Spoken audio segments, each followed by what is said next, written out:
मेरा नाम है हरिया, मैं काम करता हूँ बहुत बढ़िया, खाता हूँ खाना और रोज गाता हूँ गाना।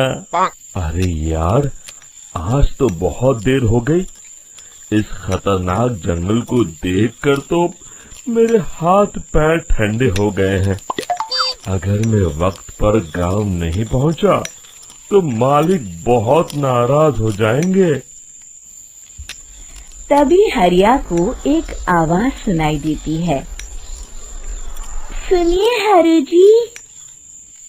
अरे, ये आवाज किसने दी? तभी हरिया को सामने कुछ दूर एक औरत खड़ी दिखाई देती है। अरे भाई, ये औरत अकेली इतनी रात को इस जंगल में क्या कर रही है? चलकर पूछना पड़ेगा। फिर हरिया अपनी बैलगाड़ी उस औरत के सामने लाकर रोक देता है और उससे पूछता है। अरे सुनिए, आप इतनी रात को इस खतरनाक जंगल में अकेली क्या कर रही हैं? तभी वो औरत मीठी आवाज में कहती है। अरे हरु जी, आप आ गए। मैं कब से आपका इंतजार कर रही थी। वैसे तो यहाँ से काफी लोग गुजर चुके हैं, लेकिन मैं खास आपका इंतजार कर रही थी। अच्छा, तुम सच कह रही हो? मुझे तो यकीन नहीं हो रहा है। वो क्या है ना, आज तक किसी ने मुझसे इतने प्यार से बात नहीं की। हाँ हरु जी, मैं सच कह रही हूँ। अब देर मत करिए और जल्दी से मुझे मेरे घर तक छोड़ दीजिए। हाँ, कौन सी बड़ी बात है, अभी छोड़ देता हूँ। आप मेरे पीछे बैलगाड़ी में बैठ जाइए और मुझे रास्ता बताते चलिए। फिर वो औरत हरिया की बैलगाड़ी में बैठ जाती है और हरिया बैलगाड़ी हाँकता हुआ आगे चल पड़ता है। फिर उस औरत के बताए हुए रास्ते पर चलते चलते हरिया बैलगाड़ी लेकर एक काली गुफा के आगे आकर रुक जाता है। हरिया उस औरत से पूछता है। हाँ देवी जी, आपका घर कहाँ है? यहाँ तो एक गुफा के अलावा और कुछ नहीं है। तभी अचानक वो औरत हवा में उड़ने लगती है। देखते ही देखते उसका सुंदर रूप एक डरावनी चुड़ैल में बदल जाता है और वो जोर जोर से हंसती है। अरे तू तो एक नंबर का बेवकूफ निकला। तू तो बड़ी आसानी से मेरी बातों में आ गया। अरे मर गया रे, ये तू एक चुड़ैल है। हे भगवान बचा ले, ये तो बड़ी डरावनी दिखाई दे रही है।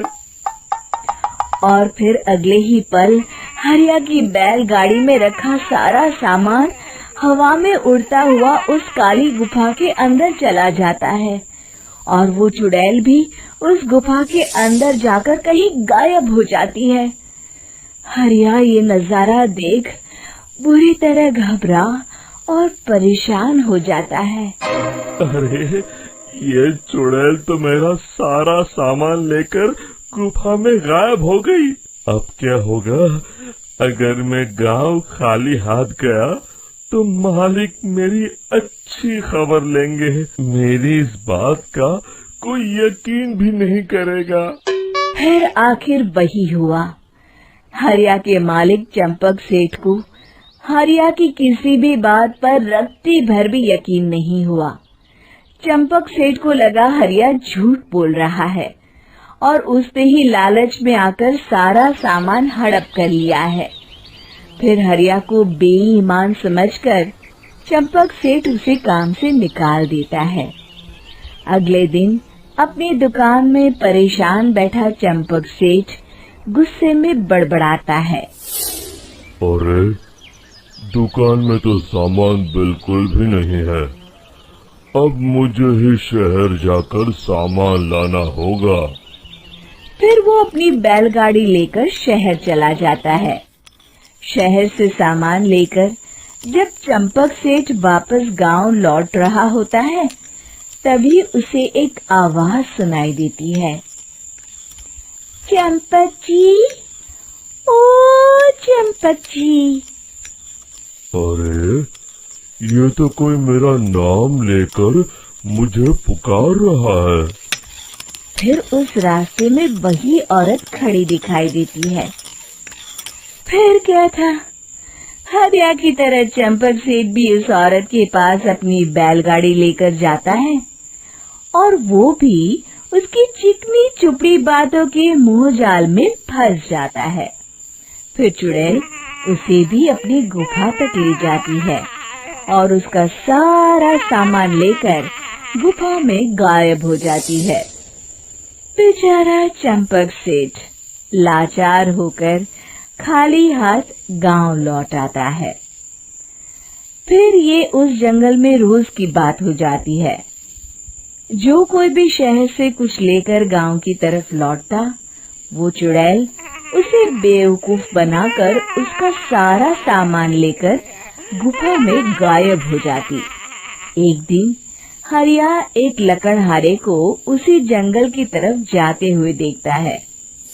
फिर हरिया उसे रोकते हुए कहता है, अरे भाई, क्यों अपनी मौत को दावत दे रहे हो? मेरी बात मानो, आगे जंगल में मत जाओ। वहाँ एक बड़ी भयानक चुड़ैल रहती है। लकड़हारा हरिया की बातों को नजरअंदाज करते हुए कहता है, अरे भाई, मुझे पहले ही बहुत देर हो चुकी है, मुझे जाने दो भाई। शाम तक लकड़ियाँ काट कर शहर के बाजार में बेचना है। तुम अपनी ये कहानी किसी फुर्सत में बैठे इंसान को सुनाओ, अब मैं तो चला। इतना कहकर लकड़हारा वहाँ से आगे जंगल की तरफ चला जाता है। फिर अगले दिन गांव के मुखिया के घर के बाहर बहुत सारे लोग जमा हो जाते हैं।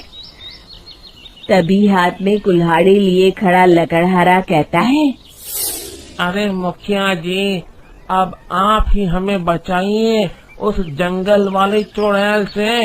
हमारा सारा काम तो शहर से ही होता है। अरे मुखिया जी, उस चुड़ैल की वजह से तो मैं पूरी तरह बर्बाद हो गया हूँ। हम सबको मिलकर उस चुड़ैल का कोई इलाज करना पड़ेगा। तभी भीड़ में खड़ा वीरा कहता है, आप लोग चिंता मत करिए, कल से वो चुड़ैल किसी को नहीं लूट पाएगी। मेरे पास एक बहुत अच्छी तरकीब है। तभी चंपक सेठ उसका मजाक उड़ाते हुए कहता है, अरे तेरा नाम वीरा है तो क्या हुआ? तूने अभी उस चुड़ैल को देखा नहीं है? जाकर अपना काम कर, बड़ा आया। तब मुखिया जी कहते हैं, नहीं नहीं चंपक सेठ, मुझे लगता है हमें इस लड़के को एक मौका देना चाहिए।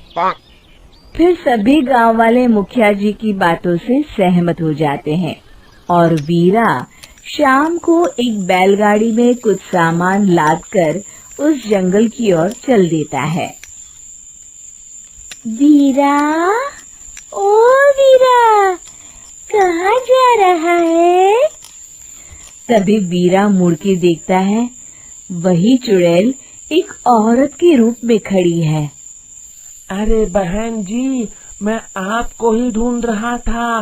देखिए, मैं आपके लिए क्या लाया हूँ।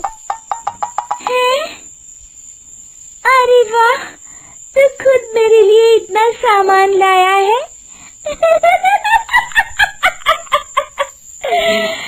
तू ही अकेला गांव में समझदार है। जरा देखो, मैं भी खोल के बड़े भूख लगी है। जैसे ही चुड़ैल उस सामान पर से कपड़ा हटाती है, एक भगवान शिव की तेज रोशनी उसके अंदर मूर्ति से निकलती है और चुड़ैल अपने असली रूप में आकर जलने लगती है। अरे मैं जल रही हूँ, बचाओ! बचाओ! ओम नमः शिवाय! मर गई मैं! देखते ही देखते वो चुड़ैल राख के साथ उड़ जाती है और सभी गांव वाले भी वहां जाते हैं। शिक्षा बुराई पे सदा अच्छाई की ही जीत होती है।